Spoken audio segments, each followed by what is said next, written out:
Today's video was selected for you by my gorgeous patrons, so thank you very much to them for making this selection. And if you would like to be involved in future video polls and also have access to the Discord, the one card riff video every month and other privileges as well, check out the tiers. I will leave all the information down below.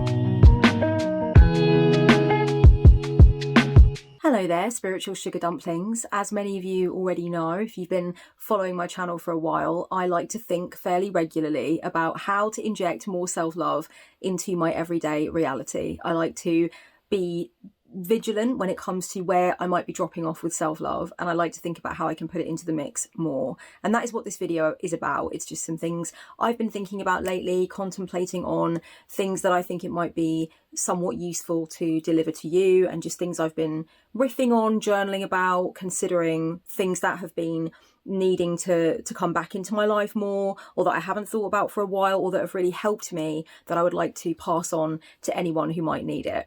So first things first, if you would like to practice self-love on the daily and you want to bring more self-love in ASAP, if you are not drinking water right now and you are near a water source, grab yourself some water. I regularly have to remind myself of this. It's not something that I do on a daily basis. It's something that I am good with for a while and then I drop off. Is that the same with anyone else out there? Comment down below if you definitely sort of fall off the water wagon. I definitely do, and I end up drinking other things instead, and I don't just give myself the beautiful, simple luxury and privilege of a tall glass of water. So I do tend to find I drink more if I can put it in one of these. It keeps it cool, and it's something that I keep with me, and I walk around my flat having it on me, so that definitely helps matters. And I definitely drink more water if it is a day when I'm going to the gym, because I need water with the amount that I haul ass on the cross trainer. I tend to find that I go to water much more automatically, and then that sets a good intention for the rest of my day or my evening. Whereas if it's not a gym day, I might forget until quite late in the day to drink water. So it's always good to have like a dedicated container for it. And it's good to, as soon as you think about how to be more self-loving, more self-caring, it's good to go to your nearest water source and just get some water, because it does so many good things for you. It regulates your body temperature, it boosts your energy levels, it makes your skin clearer, it helps you to concentrate more. Obviously, using your brain power takes a lot of the body's water. You know, it just does so many good things for you. It has so many health benefits. So I definitely think sometimes we do not realise that we need to quench our thirst, and sometimes we turn to something else to quench our thirst, and it doesn't do the trick. So definitely grab yourself some water to listen or watch this video. Let water accompany you through these other tips. I would certainly say that at times, something that I do that I would say is unself-loving is I sit and I worry and I agonise and I journal over things that are going on in the world that I cannot single-handedly change and I do not have complete control over. And I really feel a great deal of apathy, I feel despair, I feel fear, I feel anger.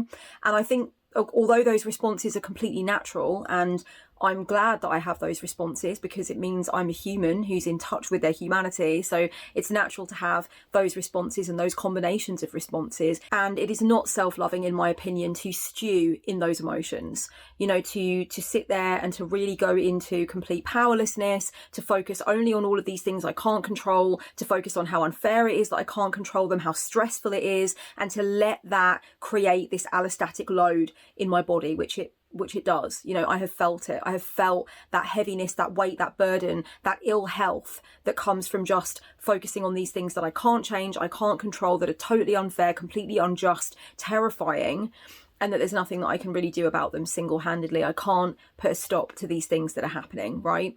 And I tend to find that one of the only ways that I can deal with that self-lovingly is not to completely cut myself adrift from information about what's happening in the world, because that's not the way I am, and that wouldn't be right for me personally. I cannot live like that. I have to know what is going on in the world. But the more self-loving way for me to deal with it is that when I see myself stewing in it, falling into this complete mental trap of focusing only on my powerlessness, my inability to change it, I need to take some form of action. It might feel woefully inadequate. It might feel like a drop in a bucket, but I have got to do it. Because if I don't do it, I continue with this narrative of powerlessness. It really affects my day. It can affect my week. It can affect my month. It definitely has. I've had whole months where I just feel completely mentally tortured by things that are happening that I can't control, that I can't single-handedly change in some way. And so I have to sign a petition, make a donation, go on a protest, go online and see what I can do to be active and to be of service, even though it does feel woefully inadequate. And if you care and if you're in touch with the planet and its processes and what is happening, you are going to feel like your action is woefully inadequate. But I will tell you something, it is an action none the same. It is an action nonetheless. And it moves you towards that feeling of that internal locus of control, that sense that you are making something happen rather than something happening to you or to others. And in that moment, you free yourself from that powerlessness and that fear bleeding into all aspects of your life and really overtaking and getting to the point where you're not taking care of yourself and you're not taking care of others in your immediate vicinity whom you may want to show care towards and show love towards and help, because you are so eaten up, you're eaten alive by these thoughts about the things that are unfair and the things that you can't change. It is far better to take a woefully inadequate action in your estimation than to take no action at all. And so one thing that I do for my own sense of self-love, as well as for my love of the planet and the people in it and the things growing on it, is to take some form of inspired action, take some form of compassionate action. And so I would really urge you towards that if you are lately feeling scared, apathetic, angry, sad about the things you can't control. That's going to be part of what makes you human and part of what makes you connected to this reality. It's part of your ability to feel empathy. There is nothing unnatural or harmful about those emotions in and of themselves as a response to crappy things happening. What is harmful and what we can stand to avoid is letting ourselves drown in that stuff, convincing ourselves there is no action that we can take, there is nothing that we can do, we are completely powerless, there is no action that we can take right now today. Because, in a vast majority of cases, that's not possible. Will it feel woefully inadequate? Yeah. Can you still take the action? And arguably, should you still take the action? Yes, to both of those things. And that is one thing that for me is supremely self-loving, is when I see myself getting caught in that trap and focusing on the reality that I can't change everything with this click of my fingers. That is a reality. There's no question. That is a real and legitimate sadness that I have, and anger that I have. But I want to take it down, boil it down, whittle it down to what is the thing I can do right now about the shit that is bothering me. I've written here in my notes, darlings, identify the thing that bothers you most right now and that is weighing on your mind, and take one manageable, realistic action to reduce or eliminate or deal with that issue. It might just be an action that prepares you for what you need to do next, for what you might do in the future, or when you have more resources or more time. And that's all good. Planning what you're going to go forward and do is, again, part of what leads you to doing it. And afterwards, after you've taken that action, after you have given your energy to that thing that's bothering you to make some kind of change or to add to those drops in the bucket of change, celebrate. Honor that you have done that thing. Let yourself feel the shift in your cells as the result of having done that thing. I'm definitely not suggesting this just so that you can, assuage your guilt or get rid of your fear, heal something for you. I'm saying that you feel those emotions for the same reasons I do, because you want to stop the suffering, you want to stop the pain, you want to stop these issues for the planet and for different communities living on this planet.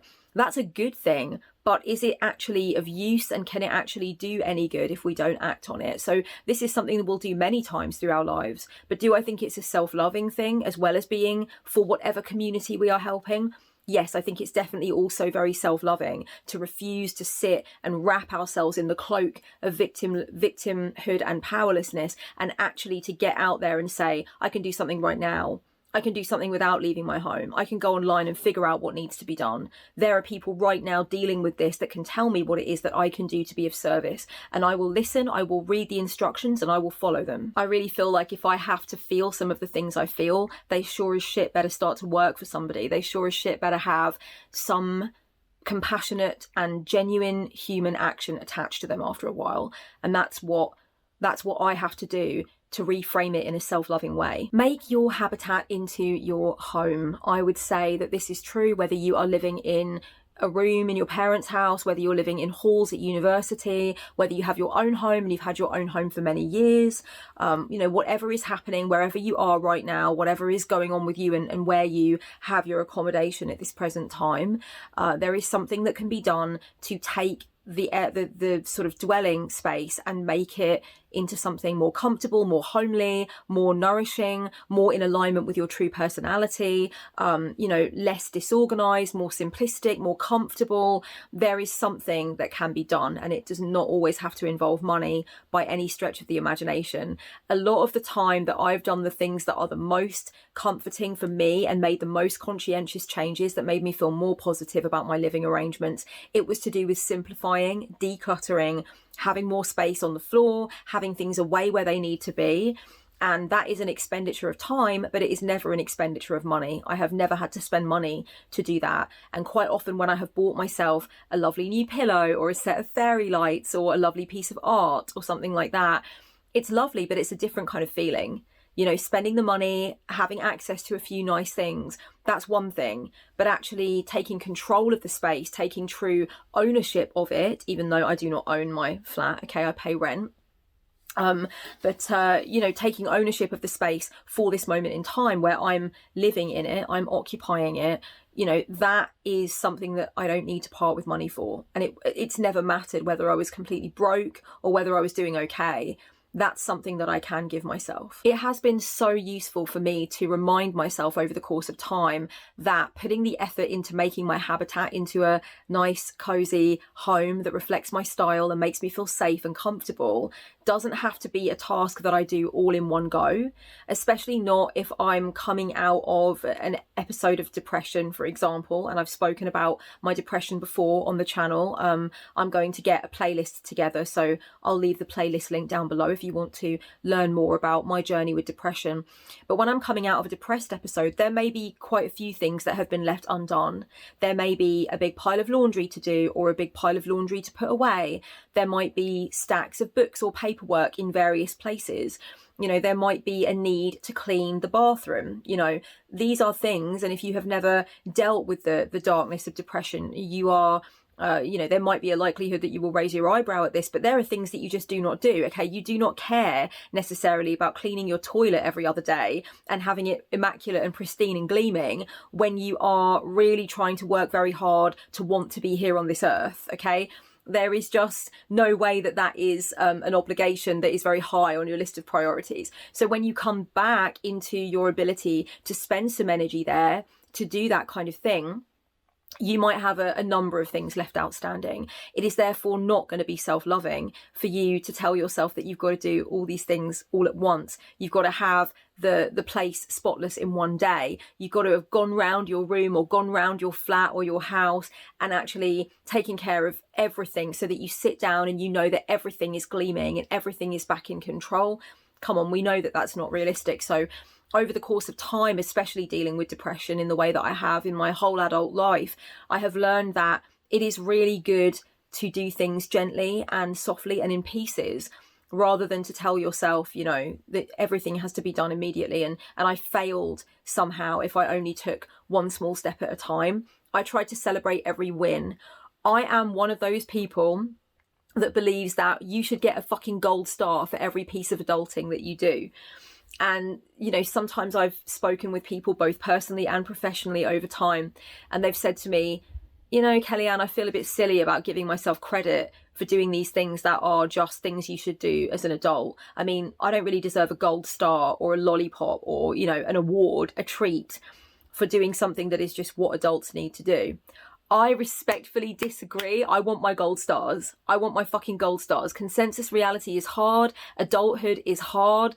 I find it difficult, okay, to take the reins and to take that accountability and to be in the driver's seat in my own life and make these things happen. And when I do them, yes, I sure as shit congratulate myself. I look in the mirror and I say, well done, darling. You smashed it. Well done. This is awesome. Your bedroom is gleaming. Your stuff is away. You've done that paperwork. You've made that phone call. You've taken responsibility for this thing that you knew you needed to do. You've decluttered. You've donated books you're not reading anymore. You know, you've done those things that were on your list, especially things you've been procrastinating on. Like, to me, I like to give myself that credit. I give myself that credit. I give myself that gold star. The inner parent inside me is very much about that. And I'm going to leave 2 videos down below if you're resonating with this or you felt like you needed to hear this. One of them is about reparenting the inner child. That might be an interesting watch for you if you haven't seen it. And the other one is about adulting. Basically, it's about doing those things that are difficult to do, that are just part of adulting. There's no question that a lot of the things that are hard to do are not optional extras necessarily. You know, they are things that we have to do, otherwise there will be consequences. And we'll either deal with the task or we'll deal with the consequences. No question of that. No question. There are things that just, you know, got to get done if you want to even remotely enjoy the free time you have in adulthood. That's true enough. But it's really about the attitude that we take towards that. Do we just berate ourselves for not doing these things, or struggling, like having a hard time with doing these things? Do we just mock ourselves for finding it difficult? Or do we do as I have learned to do and really acknowledge, I find this hard, and I'm going to acknowledge my efforts when I actually go ahead and do the thing that I find hard. I'm going to actually honor myself for that, instead of just, you know, cynically looking at myself and going, well, that took you a while, you know, you could have done that quicker. No, I'm going to give myself 100% credit. I'm going to be 100% kind to myself. That is my choice. Do yourself a weekly or monthly review. You don't have to do this every single week or every single month. If you find that you enjoy it and it's something that you want to keep doing, then you can do. But if it's something that you just want to do on particular weeks or at the end of particular months, that's also valid. I know a lot of people start strong with a monthly review at the beginning of every year. They decide, okay, end of January, end of February, etc. and onwards, I will be doing a review. I'll be looking at what went right, what went wrong. I'll be planning for the month ahead, deciding what my goals are going to be, deciding what I'm going to decrease or eliminate for the month ahead. And maybe I'll do that with different sections. So spirituality, creativity, family and friends, you know, work, money, health, and you can do it like that. You can sort of segment your life into these different themes and review and catch up with yourself on these different themes at the end of every month. But I know that those strong starts can kind of wane over the course of time and you end up not doing your reviews. I would say sometimes people do bite off a lot more than they can realistically chew for the end of every month with the size of the review and the amount of different things involved with it. So if you want to segment your life into different categories, you know, like domestic life, professional life, you know, social life, whatever it might be, health and well-being, there's all these different sections. If you want to do that and then simply pick a small number of key words to describe how you're feeling about each section, you know, each part of your life, you can do that. You don't need to do like a massive journal entry for each thing and have set goals with each individual thing. You know, I think sometimes that can be overwhelming.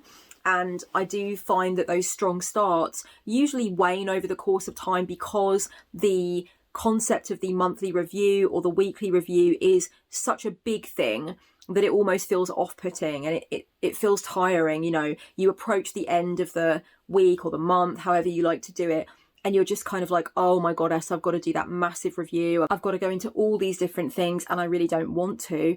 You know, I think that can be off-putting for sure. So it's good to just say to yourself, I write one sentence for each of the aspects of my life. And then I write like, you know, a few sentences or just one sentence so I write one sentence maybe for how it went for the month with each section and then the goal for the following month. And I might not even have a goal for the following month for every section of my life. It might be that I choose to focus on professional or money or friendship or whatever. And I only have just, you know, 1 to 3 key goals for the following, for the month ahead, you know. So it doesn't have to be a big gargantuan exercise every month. And I would definitely say, go with what you feel. Do not pressure yourself to fill out all of these different things for every end of month or every week review. Just do what you want. Just do what comes naturally. Okay, darlings, let's have a little water break right now. Let's give ourselves the opportunity to lovingly hydrate. Very, very good for the soul and the spirit and the body, the mind. Okay. So next thing to say is something that I find to be so self-loving that I forget about and then I come back to and I think, oh yeah, that really is a self-loving thing to do, is to put things in my calendar and look forward to them coming along. And one thing that I've recognized is I used to do this when I was younger, but with things that are a big deal, like a gig that I'm going to, you know, an event I'm going to with my friends, something that I'm planning for myself, a really elaborate date that I'm planning for myself that involves going to an art gallery, taking myself to a cafe for lunch, you know, going shopping, you know, those kinds of things. Those are kind of the bigger things, or holidays, of course, like stuff like that where I'm going away or I'm not working. I would put those things in the calendar. And one thing that I came back to during the course of lockdown was recognizing that it was really sad for me to have nothing in the schedule, to have no sense of when I would have anything in the schedule anymore. Because that sense of excitement and that sense of being able to mark time was just completely taken from us all, you know? And of course, that's one of the least emotive things that was taken from us all. But it still had a profound effect on a lot of people, because it really is easier to continue on and to be excited about life and to feel connected to life when you can see certain points on the horizon that you know are going to give you joy, you know are going to have meaning. Post-lockdown, I have given myself the opportunity to put seemingly small and mundane things in the calendar to look forward to. So whereas I would never before put things like go for a walk along the beach or get a cup of coffee or something like that, or have a long phone call with a friend, I would normally not necessarily put those things into the schedule. They would just kind of like happen organically, and sometimes I would forget to take those actions, or like having a bubble bath, for example. You know, I would not necessarily put those things in the calendar, but nowadays I really make a point of putting in sections in the calendar where I have free time and actually writing simple things in, like, you know, like go for a stroll along the seafront and journal in a coffee shop, or go and see if there are new books at the witchy shop that you want to check out, or just small things like that, you know, just things that like, or like see if so-and-so is free for a phone call, or even like arrange with them ahead of time that we're going to have a phone call that night. Things like that really help me to mark time, to be excited, and to recognize that I do think there is a lot of sacred potential and sacred energy in things like just taking myself off for a coffee. You know, it's not something that I just want to fit in and forget to fit in and then sometimes do, and it's nice, but it's not really planned. I like to plan it. So I think if you don't currently have like a holiday coming up or an event coming up or anything necessarily, you know, groundbreaking or super like significant, it doesn't matter. Plan to like have a lie-in. Put something in your calendar that says, on this day I'm having a lie-in, I'm writing in my journal and I'm just like doing this, or on this day I'm going to watch the Godfather trilogy, or like whatever, you know. I like to plan to watch classic films or re-watch classic films sometimes, because I think I've said in a previous video or two before, darlings, that I definitely can be a person to blow off films, even though I think of them as such an important art form, but I always tell myself I don't have time for them. And recently, like about a month ago or so, it was about a month ago, so it was just after my brother died. I was really struggling, of course, like who fucking wouldn't be? It was so hard, and it is still very hard every day. And I will talk about that in a separate video, my loves. I will definitely sort of like, you know, really explain to you how my journey of bereavement has been so far and things I've noticed and that kind of stuff. But you know, just shortly after he died, like I think about 2 or 3 weeks after, I put in my calendar, watch Wild, you know, the movie Wild with Stephen Fry and Jude Law, because I've never seen it and I've just always meant to watch it. And I started rereading some Oscar Wilde just you know, very soon after my brother died, because Oscar Wilde is like, he's my man. He's been there for me through everything since I was a kid. I've always loved Oscar Wilde. So yeah, I started rereading Oscar Wilde, and I thought to myself, you know what, I've never watched that film and it's supposed to be cracking. So I put that in my diary. I was like, in my schedule, I was like, I'm gonna watch Wilde tomorrow night. I'm just gonna, like, as soon as I clock off from whatever I've got to do for the memorial and arrangements and stuff and all of that stress, I'm gonna just sit in my bed and watch Wilde. And I did, and it was well worth it. It's a brilliant film, and Jude Law smashes it as Bosie.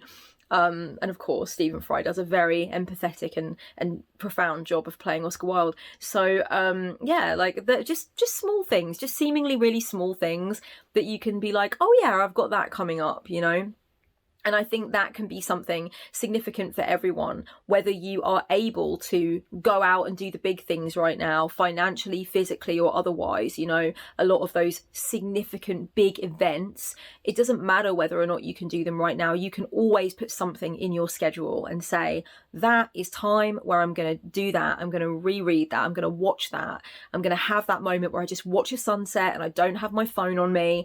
You know, anything. You can pick anything like that. That doesn't need to cost money, and it's just having a little date with yourself, you know. I think everybody can put something like that in the calendar. Do something childish. Do something childish. This is definitely a self-loving action I try to take for myself as much as possible, as much as is realistic, considering that I run a business and I live an adult life. You know, I can't just bounce around on a trampoline, blow bubbles and talk in a baby voice and run around like just dressing up and you know, getting into tomfoolery all the time. I've got stuff I need to do, you know, I've got stuff I need to take care of, business I need to take care of, etc.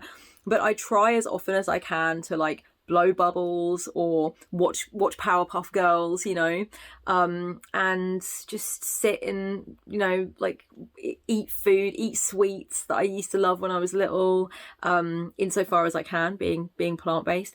You know, so I just try and do that. You know, I colour in. I love colouring in.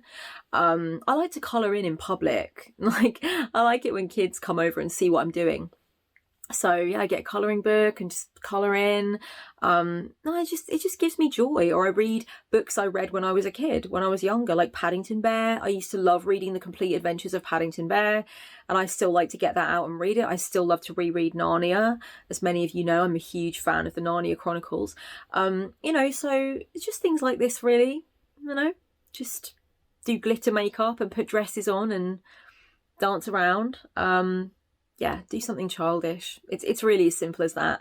What would you say is a childlike thing for you? What do you enjoy to do? I bought myself a little chick, like a chick toy teddy thing. I love my teddies, as many of you will know. You know, not long ago when I was really, really sad, I just felt so down.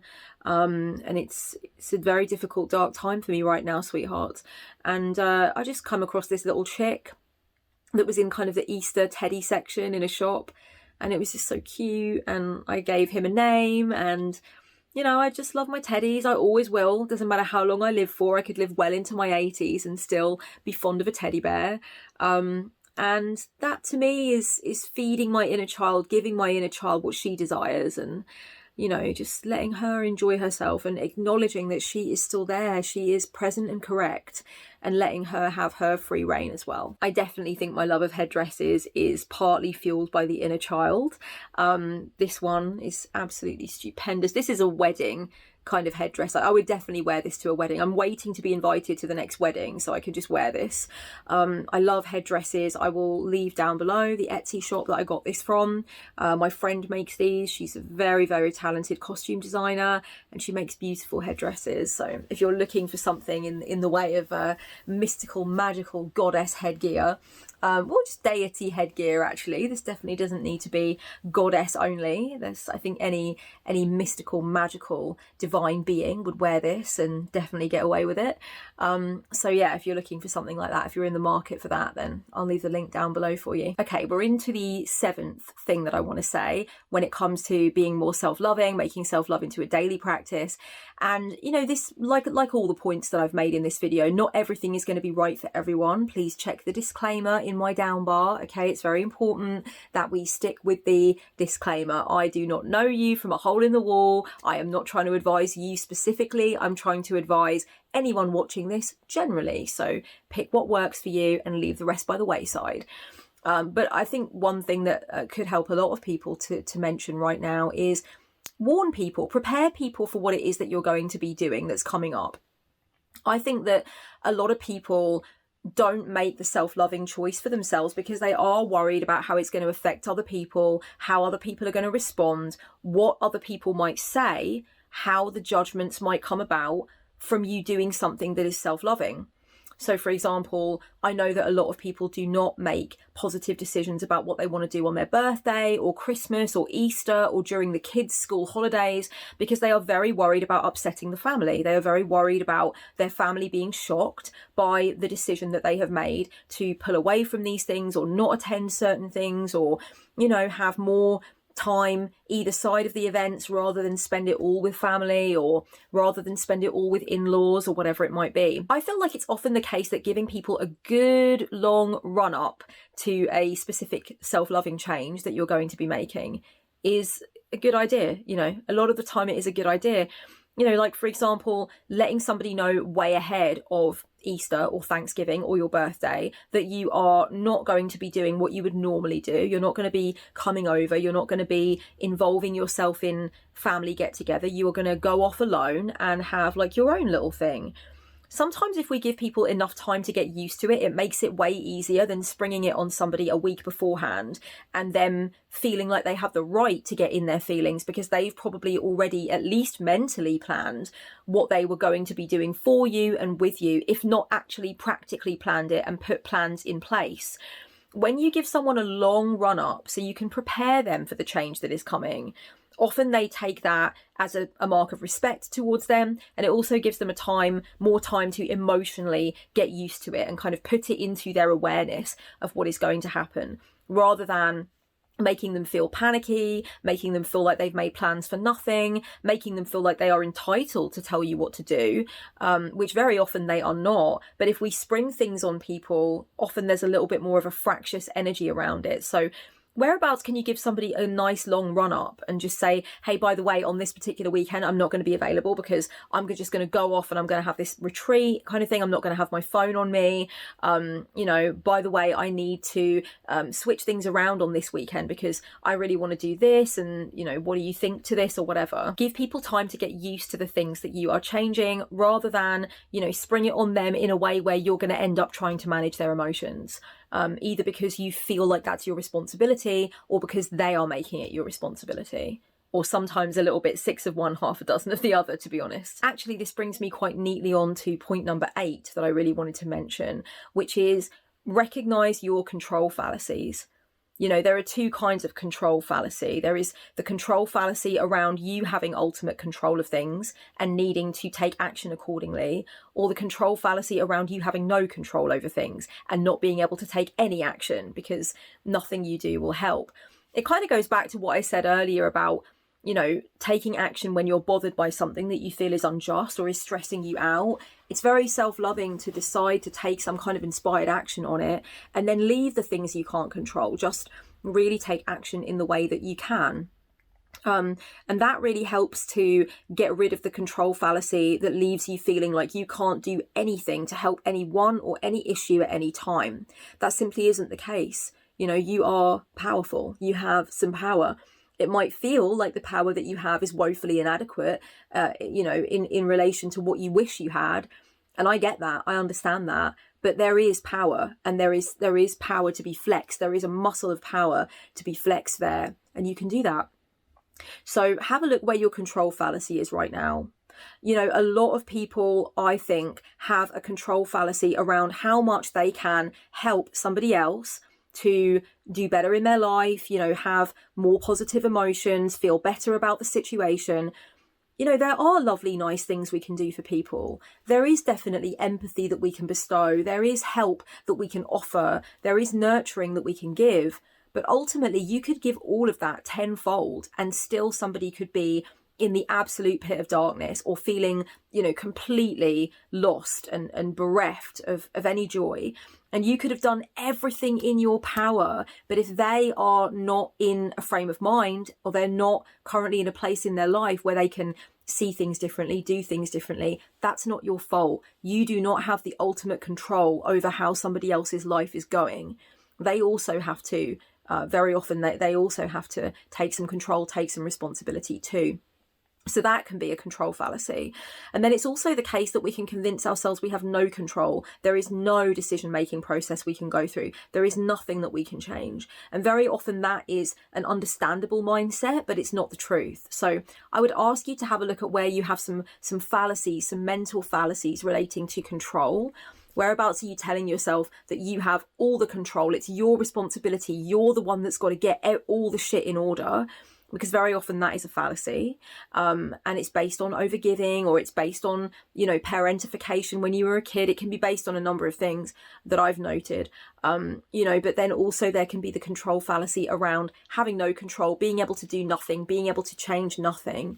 And sometimes that is the situation, but many times it's not. Many times we absolutely have the power. We absolutely have the capability. We just need to get ourselves out of that mindset that it's otherwise. Okay, number 9, something that I think is very self-loving, that I try to always get into my life as much as I can.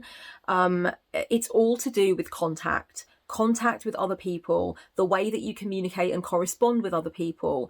There is so much that I do in the way of boundaries relating to that, and bringing more self-love into my life around that wherever I possibly can. And I want to break this particular self-loving action down into 3 separate areas, 3 separate things that you can do. Number 1, do not let yourself be chained to your phone. I find it very self-loving to put an alarm on my phone, put my phone away in a drawer, and I do not come near my phone again and touch my phone again until the alarm goes off. I have to do that sometimes because I live in such a social media saturated world, and I have such a desire to stay connected and to stay, especially living on my own with no partner here, no pets here, it's just me. I definitely can get into an unhealthy relationship with my phone, and I think the best thing to do right when I realize that's happening is to put my phone away in a drawer and have an agreement with myself that I'm not going to go near it again until the alarm goes off, or until I've looked on my watch and I see that it's time for that. Lately I've been really enjoying just to sit at the back of my flat and look out over the sunset. Just really enjoy the golden hour and sit there during the whole golden hour, just sipping on a drink, just me, myself and I, enjoying the changing colours, looking at the skyline, knowing that I'm not going to be taking a photo of it on my phone, and I'm not going to miss it through messaging people on my phone, because my phone is away. And it's not until sunset has well and truly happened and the nightfall comes that I go in and I reconnect with my phone again. I turn my phone on again and I have that connection. It's just so self-loving for me. And I do forget, I definitely get into little mini phone addiction sometimes, especially working online, doing what I do, having to be present on socials, and very much enjoying being present on socials. I like being present and leaving comments and following people and seeing what they're up to, and keeping one foot in the world of tarot and witchcraft and well-being. I love that, and I've loved it for a long time, but it certainly can have a shadow aspect to it. You certainly can end up getting hooked on the little dopamine hits that you get from posting something and having interaction and having attention from what you've posted. Definitely, without a doubt. It's really good to just have your breaks from it, for definite. So spend time away from your phone. Don't be so attached to your phone if you know this is an issue for you. The second part of this particular aspect around contact and connection is go no contact. If you know right now that there is someone that you need to go no contact with, and that you are eventually going to go no contact with, because that is how this is going, that's how the situation is moving, do yourself a favour and maybe try to instate that sooner, rather than allow it to go on and fester and gestate until something really truly ugly happens, or even happens again. Because I know that for a lot of people, going no contact is usually as the result of a lot of things happening over the course of time that lead you to recognize that, at least for the interim, no contact is the only way that things can be healthy. So if you're considering no contact, it's quite often on the basis that shit has already hit the fan. And if you do not want that to happen again, if you feel like this is just a ticking time bomb until, you invariably end up with another unpleasant situation, You can avoid that by going no contact sooner. The third point that I want to make about contact and connection in relation to self-love is have yourself some canned responses for your inbox if you don't already, and you get a lot of similar types of emails. You can really do with having a signature in your Outlook or a canned response somewhere on your computer that you copy and paste, or you click on and it populates the window, so that you do not have to write everything from scratch and end up writing similar messages over and over. You can also take that to your WhatsApping and text messaging, whatever you use to message people in your everyday life. If you know that there are some things that you end up saying quite a bit, either because of your mental health issues, your schedule, whatever it might be, the other responsibilities that you have, you might end up saying quite a lot. Sorry, I didn't get back to you straight away. My physical symptoms were flaring up. I feel much better today. If you know you've written that 50 times, please God, get some sort of canned response that you can just copy and paste, copy and paste, copy and paste, so that you don't have to say that over and over again. If you know that you often say, I'm so swamped, I can't reply to this right now, but I have got a scheduled day this week where I'm replying to correspondence, I'll get back to you then, I'll hit you up then. Definitely have a canned response that says as much. Don't be afraid to just use a canned response for the things that you say often. If you have to ask people repeatedly a similar type of question, get that on a canned response, you know? If you regularly have to message your boss to ask the same question, or you regularly have to message the chemist to ask if your medication is in, all these kinds of things, just get those canned responses on lock. That is so self-loving. And I also have a policy when it comes to email. I try to reply to emails in 5 sentences or less. And I actually have that in my email signature, so people know that I'm not trying to be rude. I'm just trying to maximize on time and make sure that I do not end up chained to my inbox, which is 100% not healthy and not self-loving. The final point that I want to make, something that you can instate that is self-loving, that you might need to be reminded of, or that might be helpful to you. It's about nostalgia, okay? I have a really complex relationship with nostalgia. It is a very deep, meaningful connection that I have, but it's also fractious and painful and at times problematic. And I may do a complete video on this. Let me know down below if you would find it useful and interesting to have a total dedicated video on nostalgia. But one thing I would say about it is that I can choose nostalgia.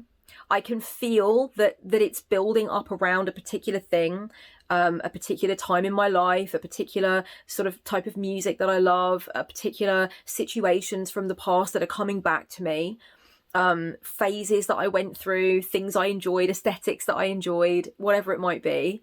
I can feel that nostalgia coming on. And before I allow it to engulf me like a wave that makes me feel pain about not being there anymore, that makes me feel a loss that I'm not there anymore, I decide to take matters into my hands and sail a boat over those waves, rather than resisting those waves, letting them overtake me and letting them make me feel bad and scared and sad and like I've lost something. Nostalgia is always going to have a shadow side. It can be pleasant and warming and beautiful and sentimental, and you can still feel happy with where you are in life reasonably, or content with where you are in life, but it also has a massive shadow. It makes you feel regretful of where your life has ended up at a particular point. It makes you feel sad and scared that you're not having those experiences that you're feeling nostalgic about.